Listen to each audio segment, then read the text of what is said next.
You see, we've all been accused of a whole bunch of really awful, awful things, right? Yeah. Let me see if I can get through them all. Stupid, racist, ugly, fat, poorly dressed, poorly educated, low class. Did I mention racist? Racist, racist, racist, and racist? Yeah, well, Niger Innis, are you a black man? I think you are. Oh my gosh! Could it be possible that Niger Innis from the Congress on Racial Equality, the second oldest civil rights organization in the country, one of the leading voices of the Tea Party movement, actually fears no racial violence breaking out in Racine, Wisconsin? Oh my Lord!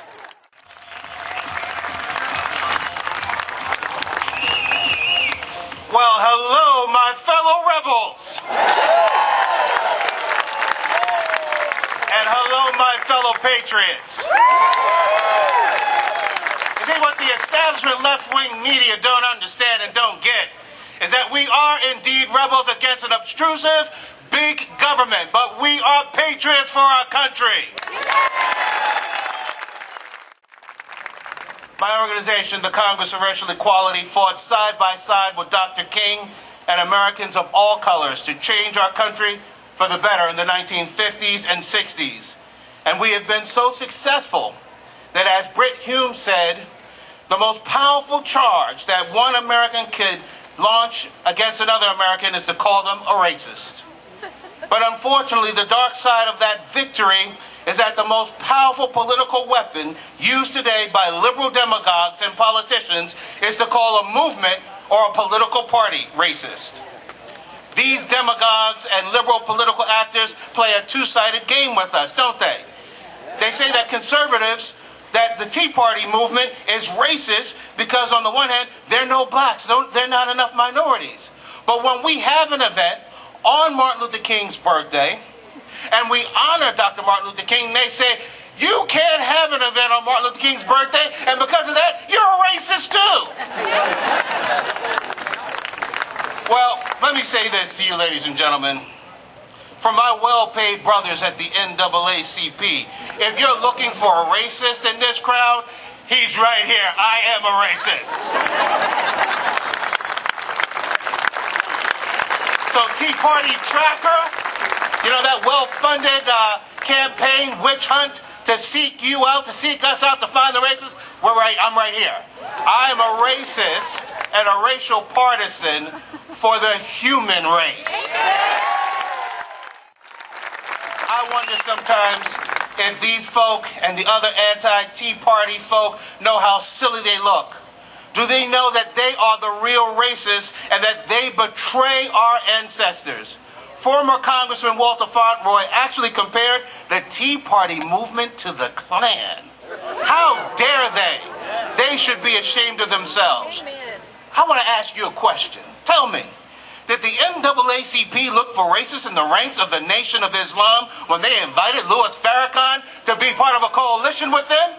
No, they did not.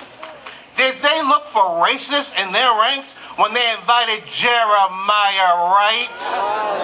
No, they did not.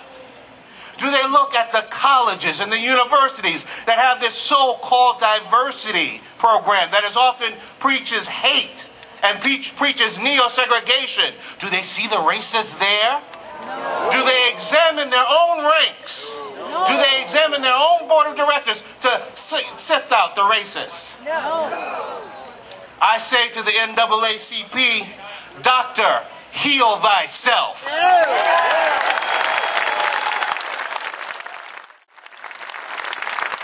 The unproven allegations these folk launch at the Tea Party are gross, they are insulting, and they demean the sacrifices. The real sacrifices that black and white and Latino and Asian Americans made in fighting for freedom.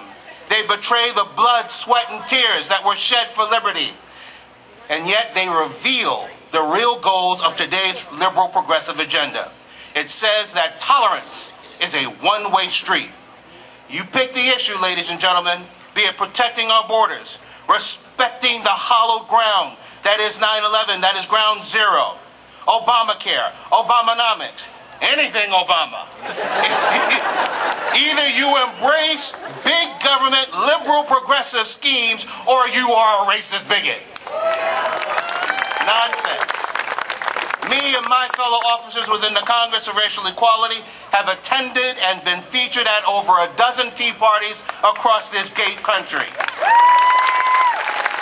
New York, Kentucky, Montana, Texas, all over the country. And to the demagogues, to the racial racketeers, I ask you, stop lying about the American people at the Tea Party movement. It is you, not us, that are neo-segregationists. One of the reasons that we've had the honor and privilege to join the Tea Party movement is that my organization is leading the fight, or one of many leading the fight, to destroy, not defeat, destroy cap and trade.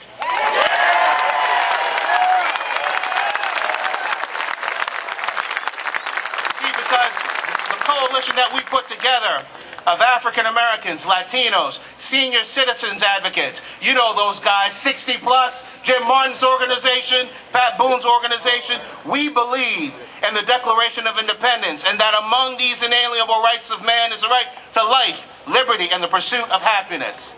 And access to reliable and affordable energy is the vehicle that makes that pursuit possible.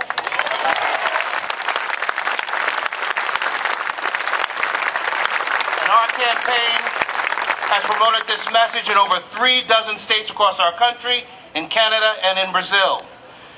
We've been joined by the High Impact Leadership Coalition of Churches, 60 plus, the National Hispanic Christian Leadership Conference, a network of over 25,000 member churches. And you should know that all these leaders and their members are with you. You are not alone.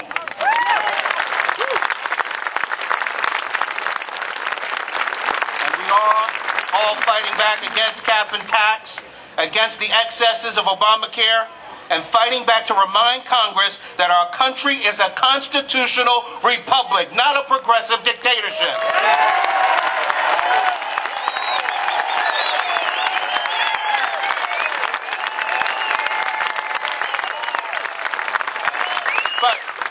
But as we fight back, I ask you, I plead with you, we must be strategic. Let us understand that the $100 million bounty that has been placed on your and my head, the witch hunt on the Tea Party, orchestrated through the NAACP by the Prince of Darkness himself, Mr. George Soros. Their agenda is not for 2010, ladies and gentlemen. It's for 2012 and beyond. So as we work to bring about victory in 2010, let us realize that it's only one appetizer, not the main course. This is a generational struggle that began before our parents' lives and will continue long after our children's. And understanding that, let us make the extra effort to reach out to our neighbors, friends, co-workers, families, members of all colors, ethnicities, and get them to join our movement. Don't ask them. Challenge them. Challenge them to come to a Tea Party. Tell them the door is wide open and they would be welcomed with open arms. Then ask them, if you don't walk through the open door, who has the closed mind?